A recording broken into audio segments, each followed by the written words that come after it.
इस वीडियो में हम डिफरेंशियल इक्वेशन चैप्टर 11 को कंप्लीट करेंगे। एलिमेंट्स ऑफ मैथमेटिक्स की बुक के अकॉर्डिंग चैप्टर 11 है ये आपका। ठीक है, क्विक रिवीजन के लिए ये वीडियो बहुत ही हेल्पफुल है। अगर आप अब तक आपने मैथ्स में कुछ नहीं पढ़ा है तो भी ये आपके लिए बहुत ही हेल्पफुल होगी। कंप्लीट कवर हो जाएगा आपका ये चैप्टर 20 to 15 मिनट्स के अंदर। ये वीडियो पूरी देखने के बाद डिफरेंशियल इक्वेशन का कोई भी क्वेश्चन आपका नहीं छूटेगा। साथ ही मैं आपको बता देता हूँ कि आप हॉरिजॉन्टल एक्सिस पर यानी कि फुल स्क्रीन पर इस वीडियो को देखें ताकि क्लियरिटी अच्छी आए, और वीडियो में एंड तक बने रहना। वीडियो हेल्पफुल लगे तो चैनल को सब्सक्राइब जरूर करना और एक लाइक ज़रूर करना। चलिए शुरू करते हैं डिफरेंशियल इक्वेशन। तो डिफरेंशियल इक्वेशन क्या होती है भाई? एल्जेब्रिक एक्सप्रेशन होता है किसका? डिपेंडेंट वेरिएबल और इंडिपेंडेंट वेरिएबल का और इनके डेरिवेटिव का। तो डिफरेंशियल इक्वेशन क्या है? Algebraic expression of dependent variable, independent variable and its derivative. जैसे एग्जांपल मैंने ये लिखा है dy अपॉन में dx plus 2y plus x equals to 0। तो ये इनका डेरिवेटिव हो गया। y आपका डिपेंडेंट वेरिएबल होता है और x कैसा वेरिएबल होता है? इंडिपेंडेंट वेरिएबल होता है। अब जो हम पढ़ने जा रहे हैं ये 1 मार्क्स में आपसे ऑर्डर और 1 मार्क्स में आपसे डिग्री जरूर पूछा जाएगा। प्रीवियस ईयर पेपर उठा के देख सकते हैं, तो ध्यान से सुनिएगा, 2 मार्क्स पक्के हो जाएंगे यहाँ से। तो ऑर्डर क्या होता है भाई? किसी भी डिफरेंशियल इक्वेशन में आपको देखना होगा कि हाईएस्ट ऑर्डर डेरिवेटिव कौन सा है, कौन से ऑर्डर का डेरिवेटिव आपको दिखाई दे रहा है। जैसे कि यहाँ पर आप ये डिफरेंशियल इक्वेशन आपके सामने लिखी हुई है d² y अपॉन में dx square plus 2 dy upon dx plus x। तो इसमें हाईएस्ट ऑर्डर डेरिवेटिव कौन सा है? सेकंड ऑर्डर है। तो इसका ऑर्डर जो है वो कितना हो जाएगा? 2 हो जाएगा। ठीक है, साथ ही मैं आपको इनकी नोटेशन बता देता हूँ कि फर्स्ट ऑर्डर डेरिवेटिव को हम 3 तरीके से लिख सकते हैं। dy अपॉन dx भी लिख सकते हैं, y डैश भी लिख सकते हैं, y1 भी लिख सकते हैं। तीनों का मतलब फर्स्ट डेरिवेटिव है, तो तीनों में से कोई भी आपको लिखा हुआ मिल सकता है क्वेश्चन के अंदर। ऐसे ही सेकंड डेरिवेटिव को भी हम 3 तरीके से डिनोट कर सकते हैं, d² y अपॉन में dx स्क्वायर या y डबल डैश या y2। ठीक है, ऐसे ही थर्ड ऑर्डर डेरिवेटिव को भी 3 तरीके से डिनोट किया जा सकता है, d³ y अपॉन में dx क्यूब या y ट्रिपल डैश या y3। ठीक है, ऐसे ही अगर 4 को देखें तो यहाँ पर 4 पावर हो जाएगी और यहाँ IV आ जाएगा, रोमन में IV, और यहाँ पर क्या हो जाएगा? 4। ऐसे ही 5 में। ठीक है, तो ऑर्डर तो आपको क्लियर हो गया होगा। किसी भी डिफरेंशियल इक्वेशन में जो सबसे बड़ा डेरिवेटिव होगा वो आपका क्या होगा? ऑर्डर होगा। ठीक है, सबसे बड़ा डेरिवेटिव। ऐसे ही अब हम देख रहे हैं डिग्री। डिग्री क्या होती है? Power of highest order derivative. जो हाईएस्ट ऑर्डर डेरिवेटिव होगा उसकी जो पावर होगी उसको हम क्या बोलेंगे? डिग्री बोलेंगे भाई। जैसे कि ये एग्जाम्पल है, आप देख सकते हैं यहाँ पर सेकेंड ऑर्डर डेरिवेटिव दिख रहा होगा आपको। ये सेकेंड ऑर्डर है, इसकी होल पावर 1 है। ये फर्स्ट ऑर्डर है, इसकी होल पावर 2 है। तो आपको देखना हाईएस्ट ऑर्डर, हाईएस्ट कौन सा है? सेकेंड, और इसकी होल पावर कितनी है? 1। तो इसकी जो डिग्री है वो कितनी होगी? 1 होगी। और ऑर्डर कौन सा होगा? 2 होगा, क्योंकि सेकंड डेरिवेटिव इसके अंदर नजर आ रहा है। और भी एग्जांपल हमने लिए हैं, ये देखिए d² y अपॉन में dx स्क्वायर, और यहाँ पर लिखा हुआ है 1 प्लस dy अपॉन में dx की होल पावर 3/2। तो देखिए ऑर्डर तो आपको केवल इतना देखना है कि कौन सा सबसे बड़ा कौन सा डेरिवेटिव है। तो सेकंड ऑर्डर आपको दिखाई दे रहा है, तो ऑर्डर तो आपका कितना हो जाएगा? 2 हो जाएगा भाई। ऑर्डर तो कितना हो जाएगा? 2। लेकिन इसकी डिग्री को डिफाइन करने के लिए ये जो फ्रैक्शन में पावर है, डिग्री में याद रखना कि फ्रैक्शन में अगर पावर आ रही है तो पहले उसको आपको सोल्व करना है, मतलब फ्रैक्शन में पावर नहीं होनी चाहिए। तो ये अपॉन में 2 हमें दिख रहा था, इसलिए हमने स्क्वेयरिंग बोथ साइड कर दिया। स्क्वेयरिंग बोथ साइड करेंगे तो dy अपॉन dx का होल स्क्वायर हो गया यहाँ पर, और यहाँ पर 3 पावर बची। अब आप देखेंगे कि हाईएस्ट ऑर्डर डेरिवेटिव की होल पावर कितनी है। तो अब हाईएस्ट ऑर्डर डेरिवेटिव सेकंड है और उसकी होल पावर कितनी है? 2। तो इसकी जो डिग्री है वो कितनी हो जाएगी? 2, और ऑर्डर भी कितना था? 2 था। यानी कि डिग्री को डिफाइन करने के लिए आपको पहले क्या करना पड़ेगा? अगर फ्रैक्शन में पावर है तो उसको सोल्व करना है, फिर डिग्री को डिफाइन करना है। लेकिन ऑर्डर को डिफाइन करने के लिए कुछ भी पावर सोल्व करने की जरूरत नहीं है, आपको केवल बस देखना है कि हाईएस्ट ऑर्डर डेरिवेटिव कौन सा है, फर्स्ट है या सेकंड है या थर्ड है। ठीक है, एक और भी बात आपको डिग्री किससे रिलेटेड याद रखनी है। जैसे ये हमने डिफरेंशियल इक्वेशन ली, तो इसमें हाईएस्ट ऑर्डर डेरिवेटिव तो कौन सा है? सेकंड। तो ऑर्डर तो आपका कौन सा हो जाएगा भाई? सेकंड हो जाएगा। ऑर्डर तो कितना हो गया? सेकंड। लेकिन ट्रिग्नोमेट्रिक फंक्शन के एंगल में अगर dy अपॉन dx आ जाता है, ट्रिग्नोमेट्रिक फंक्शन के एंगल में क्या आ जाता है? dy अपॉन dx, मतलब कोई भी डेरिवेटिव आ जाए, first order, second order, third order, angle के अंदर, ठीक है, थीटा की जगह, तो डिग्री आपकी क्या हो जाएगी? नॉट डिफाइन हो जाएगी। ऐसे ही e रेज टू पावर में आ जाए dy अपॉन में dx, तो भी डिग्री नॉट डिफाइन हो जाएगी। log के एंगल में आ जाए dy अपॉन में dx, तो भी डिग्री क्या हो जाएगी? आपकी नॉट डिफाइन हो जाएगी। तो डिग्री के विषय में आप ये बातें याद रखेंगे। उसके बाद आती है लीनियर डिफरेंशियल इक्वेशन की। कोई भी इक्वेशन लीनियर कब होगी, तो देखिए किसी भी इक्वेशन को, किसी भी डिफरेंशियल इक्वेशन को लीनियर होने के लिए सबसे पहले उसकी डिग्री 1 होनी चाहिए। अगर डिग्री 1 है तो वो लीनियर डिफरेंशियल इक्वेशन हो सकती है। अगर डिग्री 1 नहीं है तो वो लीनियर डिफरेंशियल इक्वेशन नहीं है, फिर वो कैसी है, नॉन लीनियर। तो डिग्री जब तक आपकी 1 ना आए तब तक आप नॉन लीनियर बताएंगे। अगर डिग्री 1 आ जाती है तो आपको चेक करना है कि y और उसका कोई भी derivative, first order, second order, third order, कोई भी डेरिवेटिव y और उसका डेरिवेटिव इनटू में नहीं होना चाहिए, इनटू में नहीं होना चाहिए, तभी डिफरेंशियल इक्वेशन आपकी कैसी होगी, लीनियर। यानी कि लीनियर होने के लिए डिग्री क्या होनी चाहिए, 1, और y उसके डेरिवेटिव इनटू में नहीं होने चाहिए, तभी वो इक्वेशन आपकी लीनियर होगी। तो लीनियर की कंडीशन याद रखिए, लीनियर नहीं होगी तो नॉन लीनियर खुद ब खुद हो जाएगी। अब हम देख रहे हैं solution of differential equation. Differential equation को सोल्व करने के लिए कौन कौन से मेथड हम पढ़ेंगे। तो सबसे पहला मेथड आपका वेरिएबल सेपरेशन मेथड, वेरिएबल को सेपरेट करेंगे, ठीक है। वेरिएबल सेपरेशन मेथड कब लगेगा, जब x और y के बीच में प्लस माइनस का साइन नहीं हो, क्योंकि अक्सर बच्चे को डिफरेंशियल इक्वेशन के क्वेश्चन सेम दिखते हैं, ठीक है, सेम दिखते हैं, पता नहीं लग पाता है बच्चे को कि वेरिएबल सेपरेशन यूज करें, होमोजीनियस यूज करें, या लीनियर डिफरेंशियल इक्वेशन का कॉन्सेप्ट यूज करें। तो ये मैंने आइडेंटिफिकेशन आपको बता रखी है कि कब कौन सा मेथड आपको यूज करना है। तो वेरिएबल सेपरेशन आपको कब यूज करना है, जब x और y के बीच में प्लस माइनस का साइन नहीं हो, तो वेरिएबल सेपरेशन लगेगा। अगर प्लस माइनस है तो या तो वो आपकी होमोजीनियस होगी या फिर लीनियर होगी। होमोजीनियस जो है वो आपकी इस वाली फॉर्म में लिखी हुई मिलेगी, F of X upon Y या वाई अपॉन एक्स, ऐसे इस फॉर्म में लिखी हुई मिलेगी। इसके अलावा हम जब होमोजीनियस पढ़ेंगे तब इसकी आइडेंटिफिकेशन फिर से देखेंगे, ठीक है। लीनियर डिफरेंशियल इक्वेशन के लिए या तो इक्वेशन में केवल एक्स होगा, सिंगल एक्स नजर आएगा आपको, या फिर सिंगल वाई। ये डिपेंड करेगा कि टाइप 1 है या टाइप 2। तो चलिए इनको डिटेल में पढ़ते हैं। सबसे पहले हम देख रहे हैं वेरिएबल सेपरेशन। तो वेरिएबल सेपरेशन में जैसा कि मैंने बताया, एक्स और वाई के बीच में प्लस माइनस का साइन नहीं आएगा। अगर 1% आ भी जाता है तो कॉमन लेकर के ये अलग अलग हो जाएंगे। तो सबसे पहले जब भी आपको डिफरेंशियल इक्वेशन दिखती है तो आप क्या करेंगे, सबसे पहले ये चेक करेंगे कि एक्स और वाई के बीच में प्लस या माइनस का साइन है या नहीं है। अगर है तो ये कॉमन हो रहा है या नहीं हो रहा है। अगर नहीं है तो वेरिएबल सेपरेशन लगाना है आपको, और है तो कॉमन लेके अगर अलग अलग हो रहे हैं तो भी आपको वेरिएबल सेपरेशन लगाना है। लेकिन अगर कॉमन लेके अलग अलग नहीं हो रहे हैं, जैसे इस टाइप से मिल गया आपको x प्लस 2y, तो यहाँ पर कॉमन नहीं हो रहा है कुछ भी, देखिए, और x और y के बीच में प्लस का साइन आ रहा है, तो यहाँ पर वेरिएबल सेपरेशन नहीं लग सकता है, ठीक है। चलिए इस पर बेस क्वेश्चन देखते हैं और इसका थोड़ा बेसिक समझते हैं। तो ये है हमारे पास dy अपॉन में dx equals to fx into gy। तो यहाँ पर आपको वेरिएबल सेपरेट कैसे करने हैं भाई, dy और dx आपके अपॉन में नहीं आने चाहिए, ये इंटू में होनी चाहिए, पहली बात, ठीक है। और जिधर dy होगा उधर y की टर्म्स को इकट्ठा करना है, जिधर dx होगा उधर x की टर्म्स को इकट्ठा करना है, और आपको इंटीग्रेट कर देना है बोथ साइड। बस यही वेरिएबल सेपरेशन है। तो आप देख सकते हैं यहाँ पर ये जो y का फंक्शन था, ये इसको हम इधर ले आए, और ये क्या हो गया आपका, डिवाइड हो गया, 1 अपॉन gy हो गया, और ये x का फंक्शन था, ये यहीं पर है, dx को हम इधर ले गए। तो ऐसा करने से वेरिएबल क्या हो गए, सेपरेट। इधर सारी y की टर्म्स हो गई, इधर सारी x की टर्म्स हो गई। अब हम इंटीग्रेट कर देंगे बोथ साइड, और इंटीग्रेट करेंगे तो हमारा आंसर आ जाएगा। इंटीग्रेशन आपका अच्छा होना चाहिए डिफरेंशियल इक्वेशन के लिए। अगर आपका इंटीग्रेशन अच्छा नहीं है तो इससे पहले की वीडियो को देखें, आप सीरियल वाइज वीडियो को देखें, सीरियल वाइज देखेंगे तो पूरा कैलकुलस आपका बहुत अच्छा हो जाएगा, ठीक है। चलिए इस पर एक क्वेश्चन देखते हैं। तो देखिए यहाँ पर ये क्वेश्चन है हमारे पास, इसमें हम वेरिएबल सेपरेशन लगाने जा रहे हैं। तो हम क्या करेंगे, पहले dy अपॉन dx को अलग करेंगे, और dx अपॉन dy, मतलब ये dx वाली टर्म्स को अलग करेंगे और dy वाली टर्म को अलग करेंगे। तो इसको हम दूसरी साइड ले गए, और ये किसकी हो गई, हमारी माइनस की हो गई है, ठीक है। तो इधर जो बचा है वो dx की टर्म्स बची है, और यहाँ पर dy हो गया। अब जिधर dy है उधर y की टर्म्स को इकट्ठा करेंगे, तो आप देख सकते हैं ये y का था तो ये इधर जाएगा, और यहाँ पर ये x था ये इधर आ जाएगा। तो ये कर दिया हमने, देखिए यहाँ पर है ना, वेरिएबल सेपरेट हो चुका है आपके। इधर सारी x की टर्म्स इकट्ठी हो गई, इधर सारी y की हो गई। अब हम इसको इंटीग्रेट कर देते हैं। तो इंटीग्रेटिंग बोथ साइड कर दिया हमने। अब यहाँ पर 2 टर्म्स इनटू में आ रही है तो बाई पार्ट्स यूज होगा, और यहाँ पर आपको y ऊपर नजर आ रहा है, y किसका डेरिवेटिव होता है, y स्क्वायर का। तो हम y स्क्वायर को पुट करेंगे, साथ में 1 कांस्टेंट है इसको भी पुट कर देंगे। अगर इंटीग्रेशन आपने पढ़ा है तो आप बिल्कुल समझ रहे होंगे मेरी बात को। तो ये बाई पार्ट्स यूज करना है। यहाँ पर 2 टर्म्स इनटू में है, और बाई पार्ट्स के अकॉर्डिंग आइलेट के अकॉर्डिंग x आपका फर्स्ट फंक्शन होगा, e raise to power x आपका सेकंड फंक्शन होगा। तो ये first function as it is है, e raise to power x का integration e raise to power x होता है, इसलिए मैंने लिख दिया माइनस x का डेरिवेटिव क्या हो गया 1, और e raise to power x X का integration E raise to power X और इंटू डी एक्स। तो ये हमने बाई पार्ट्स यूज़ किया है, जिसको मैंने आपको इंडेफिनेट इंटीग्रल के अंदर बहुत अच्छे से समझाया है, ठीक है। इधर अगर हम बात करें तो 1 माइनस वाई स्क्वायर को हमने क्या पुट कर लिया है, टी पुट कर लिया है। डेरिवेटिव करेंगे 1 का 0, वाई स्क्वायर का क्या हो जाएगा -2y और इंटू डी वाई, और टी का क्या हो जाएगा dt, ठीक है। -2y मल्टीप्लाई हो रहा था, इधर आके डिवाइड हो गया। अब हम y dy को तो रिप्लेस कर देंगे -1/2 dt से।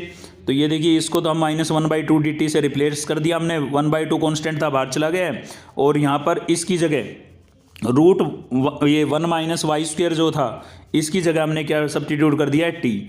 अब रूट टी को इंटीग्रेट करने के लिए हम ऊपर लेके जाएंगे, टी की पावर -1/2 हो जाएगी। इंटीग्रेट जब करते हैं तो पावर में +1 करते हैं और उतने से ही क्या कर देते हैं डिवाइड। तो ये हमने किया है, ठीक है। ये करने के बाद डायरेक्ट मैंने यहाँ पर थोड़ा लिखा है, तो ये देखिए टी की पावर हाफ बची है, नीचे भी क्या बची है हाफ, हाफ से हाफ क्या हो गया कैंसिल, और इधर ये आपका बाई पार्ट्स लग चुका था, 1 इंटू में लिखना जरूरी नहीं था, E raise to power X का integration E raise to power X ही हो गया, और ये कांस्टेंट ऑफ इंटीग्रेशन हम लगाते हैं, ठीक है। तो ये फाइनल आपका क्या आ गया है, सॉल्यूशन आ गया है। तो अगर आपका इंडेफिनेट इंटीग्रेशन अच्छा है तो इसमें आपको कोई दिक्कत आई नहीं होगी। आपको क्या करना है, एक्स की टर्म्स को एक तरफ करना है, वाई की टर्म्स को दूसरी तरफ करना है, और इंटीग्रेट कर देना है बोथ साइड बस, ठीक है। चलिए देखते हैं होमोजीनियस। अब होमोजीनियस की अगर हम बात करें तो होमोजीनियस के जो क्वेश्चन है आपके पास, ये देखिए डी वाई अपॉन में डी एक्स, ऊपर एक टर्म होगी नीचे भी एक टर्म होगी, और आपको देखना है power of each term are equal, मतलब हर जगह टर्म्स में पावर क्या होगी इक्वल। अगर पावर इक्वल है तो आपकी जो डिफरेंशियल इक्वेशन है वो होमोजीनियस है, ये इसकी पहचान हो गई।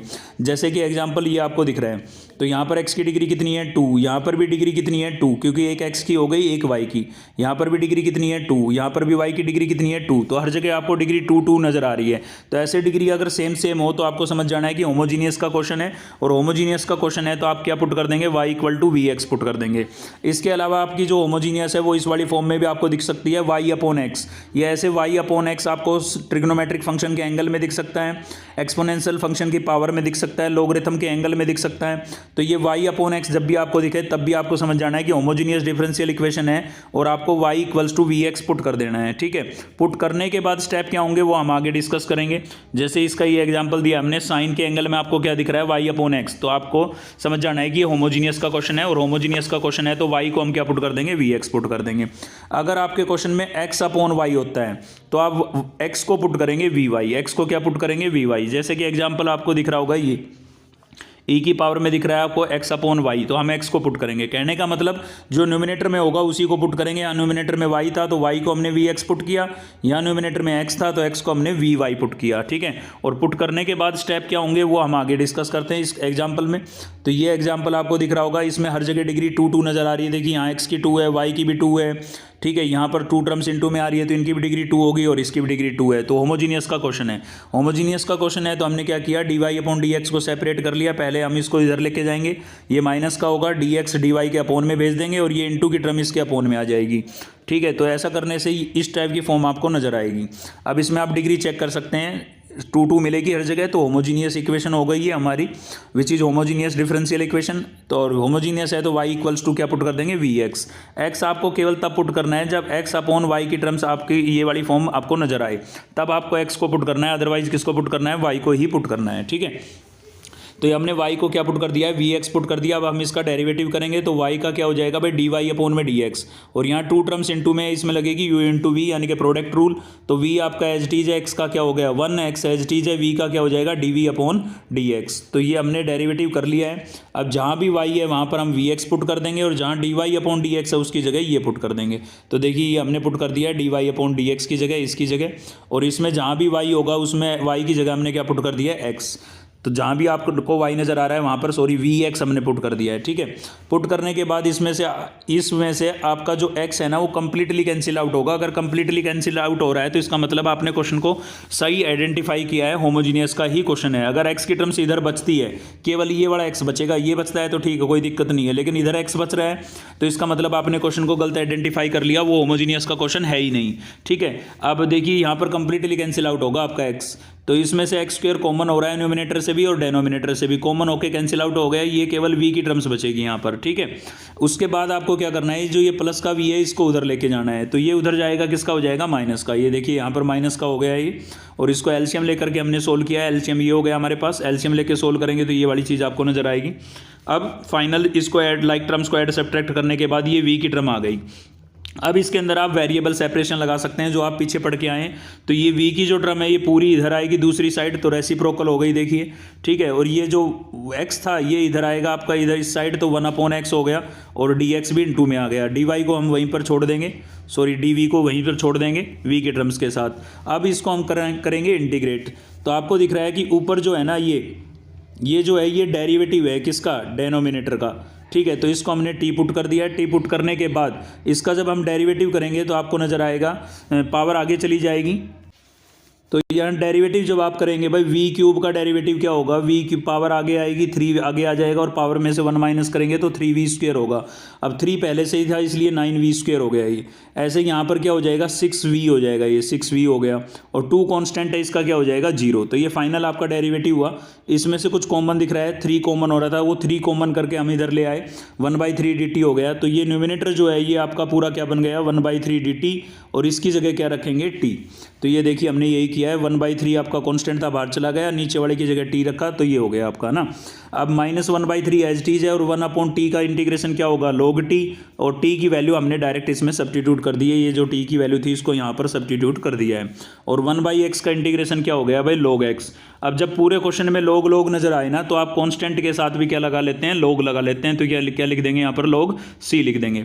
अब ये इंटीग्रेट हो चुका है। अब इसके अंदर आपको क्या करना है, v की वैल्यू वापस से सब्स्टिट्यूट करनी है। तो आपने पुट किया था y = vx, तो v की वैल्यू अगर हम यहाँ से कैलकुलेट करें तो x मल्टीप्लाई हो रहा है, इधर आके डिवाइड हो जाएगा, यानी कि v की वैल्यू क्या हुई y/x। तो आपको अब क्या करना है, इसमें एक छोटा सा काम आपको करना है कि v की जगह जहाँ भी v नजर आए वहाँ पर आप क्या रख देंगे y/x रख देंगे, और ये फाइनल आपका सॉल्यूशन आ जाएगा, ठीक है। और भी हमने क्वेश्चन देखा है सेकंड वाली फॉर्म पर जिसमें x को सब्स्टिट्यूट करते हैं। तो ये जो क्वेश्चन है ये आपको दिख रहा होगा, इसमें x/y दिख रहा है, मतलब x को हमें सब्स्टिट्यूट करना है। तो बिल्कुल स्टेप वही रहेंगे, बस x को पुट करना है। तो अब आपको क्वेश्चन v और y की फॉर्म में नजर आएगा। तो ये हमने x को vy पुट कर दिया है भाई, x का डेरिवेटिव करेंगे विद रिस्पेक्ट टू y। अब y हमारा एज ए डिपेंडेंट वेरिएबल रहेगा, तो x का derivative with respect to y करेंगे तो dx/dy, और ये 2 टर्म्स इनटू में है तो u/v लगेगी, v as it is y का 1, y as it is v का dv/dy, ठीक है। अब इनकी वैल्यू हमने सब्स्टिट्यूट कर दी है। ये देखिए हमने dx/dy को सेपरेट कर लिया है। तो जब भी आपको x/y नजर आए तो आपको dx/dy बनाना है। अगर y/x होता तो dy/dx बनाते हैं, मतलब इसी का रेसिप्रोकल भी कर सकते हो आप, ठीक है। अगर y/x क्वेश्चन में होता तो हम ये कैलकुलेट करके रेसिप्रोकल भी कर सकते हैं, या डायरेक्ट dy/dx भी निकाल सकते हैं। तो अब जहाँ भी x है वहाँ पर हम क्या सब्स्टिट्यूट करेंगे vy, और dx/dy की जगह ये सब्स्टिट्यूट कर देंगे, और सिंपली इसको बस सिंप्लीफाई कर लेंगे और कुछ नहीं करना है। तो dx/dy की जगह हमने ये सब्स्टिट्यूट कर दिया, और जहाँ भी x था वहाँ पर हमने vy रख दिया है, जहाँ भी x था। जैसे ही आप vy रखेंगे तो ये y नीचे कैंसिल होके v बच गए यहाँ पर, ऐसे ही ये y कैंसिल होके v बच गए यहाँ पर। अब इस प्लस के v को इधर लेके आएंगे और एलसीएम लेकर के इसको सिंप्लीफाई करेंगे। ये देखिए इधर ले आए हम, और ये एलसीएम लेकर के हमने सिंप्लीफाई किया है यहाँ पर, ठीक है। कैंसिल होने के बाद केवल ये बचा।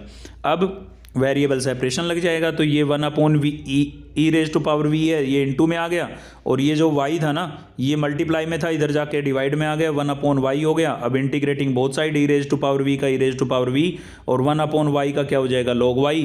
v की वैल्यू आप वापस से क्या सब्स्टिट्यूट कर देंगे, x/y सब्स्टिट्यूट कर देंगे, ठीक है। तो ये आपकी होमोजीनियस थी। होमोजीनियस में आपको बस ये देखना है कि डिग्री हर जगह इक्वल है तो होमोजीनियस है, y = vx पुट कर देंगे आप, या y/x दिख रहा है तो भी आप y को vx पुट कर देंगे, लेकिन x/y दिख रहा है तो x को vy पुट करेंगे। अब बात करते हैं लीनियर की। तो देखिए लीनियर जो है उसकी पहचान ये है, या तो उसके अंदर यूनिक x मिलेगा, मतलब पूरी डिफरेंशियल इक्वेशन में एक जगह ही आपको इनटू के अंदर x नज़र आएगा, इनटू के अंदर, या फिर आपको यूनिक y नज़र आएगा। अगर यूनिक y है तो टाइप 1 है, और यूनिक x है तो टाइप सेकंड है, ठीक है। तो इनमें कुछ एक बातें हैं जो आपको ध्यान रखनी है, बाकी कुछ नहीं है। देखिए अगर आपके पास यूनिक y है तो आपको dy/dx p वाई क्यू की फॉर्म आपको नज़र आएगी। यहाँ पर पी और क्यू जो होंगे वो आपके क्या होंगे, या तो एक्स की टर्म्स होगी या फिर कांस्टेंट होंगे। ऐसे ही यहाँ पर जो पी होगा आपका वो क्या होगा, या तो वाई की टर्म्स होगी या फिर आपके कांस्टेंट होंगे। उसके बाद आपको कैलकुलेट करना है आई एफ। आई एफ का मतलब होता है इंटीग्रेटिंग फैक्टर।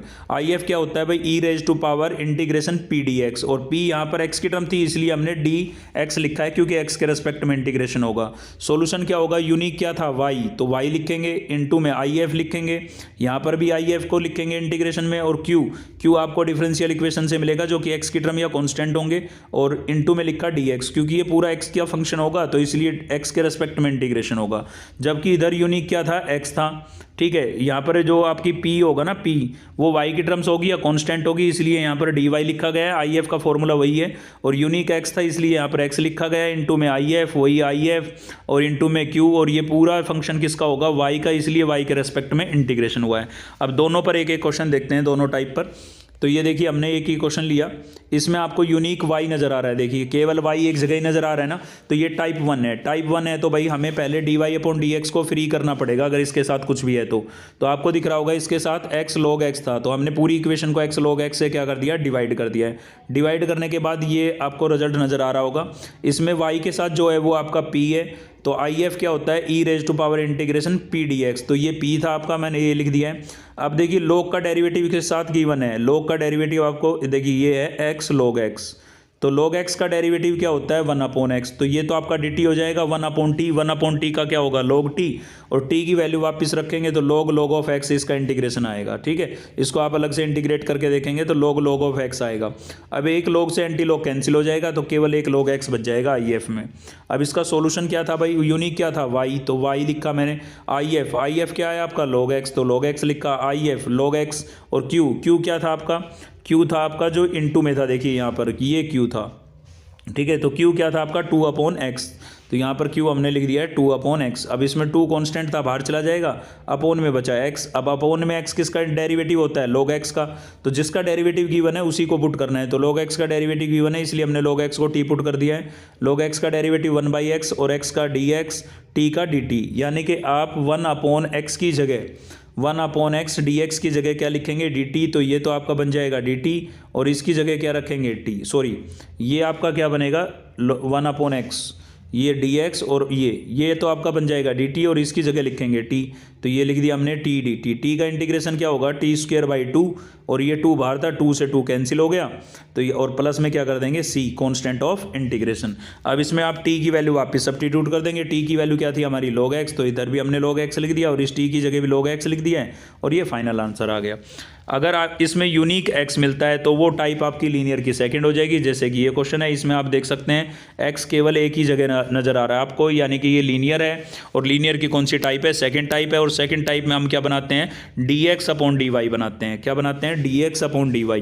तो हमने पहले क्या किया भाई, dy अपॉन dx बिखरे हुए हैं, देखिए ये रहा dy अपॉन dx, पहले ये प्लस का हम उधर ले गए, माइनस का हो गया, ये मल्टीप्लाई हो रहा था, ये डिवाइड हो गया, तो ये हमने dy अपॉन dx कैलकुलेट कर लिया, लेकिन करना क्या था, dx अपॉन dy। तो अब इसका रेसिप्रोकल कर देते हैं, या आप स्टार्टिंग में ही कर दें इसको चेंज। ठीक है, तो आपको कैलकुलेट करना है, अगर यूनिक x नजर आए तो आपको dx अपॉन dy की वैल्यू कैलकुलेट करनी है। ठीक है, तो ये आपका यूनिक x रहा। इस यूनिक x को फॉर्म के हिसाब से, फॉर्म क्या थी, dx upon dy plus P X equals to Q थी, तो x वाली term D X upon D Y की तरफ होनी चाहिए ना, तो इसको हम सेपरेट कर लेते हैं, इधर ले आते हैं। तो ये x के अपोन में मैंने इसको अलग से लिखा और इसके अपोन में अलग से लिखा, ये माइनस का था तो इधर आके प्लस का हो गया, ये देखिए, और उधर बचेगा E raise to power tan inverse y upon 1 plus Y square.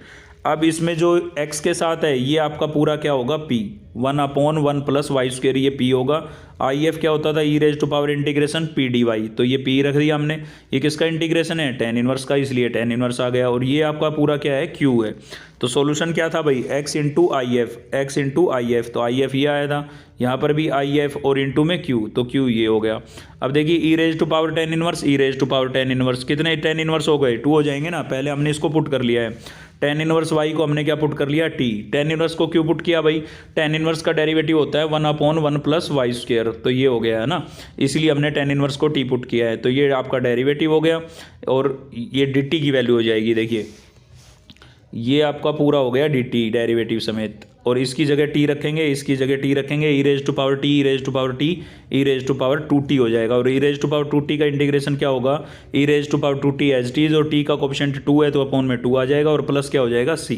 अब जहाँ भी t नज़र आ रहा है t की वैल्यू वापस हमने सब्स्टिट्यूट कर दी है, क्या tan इनवर्स y।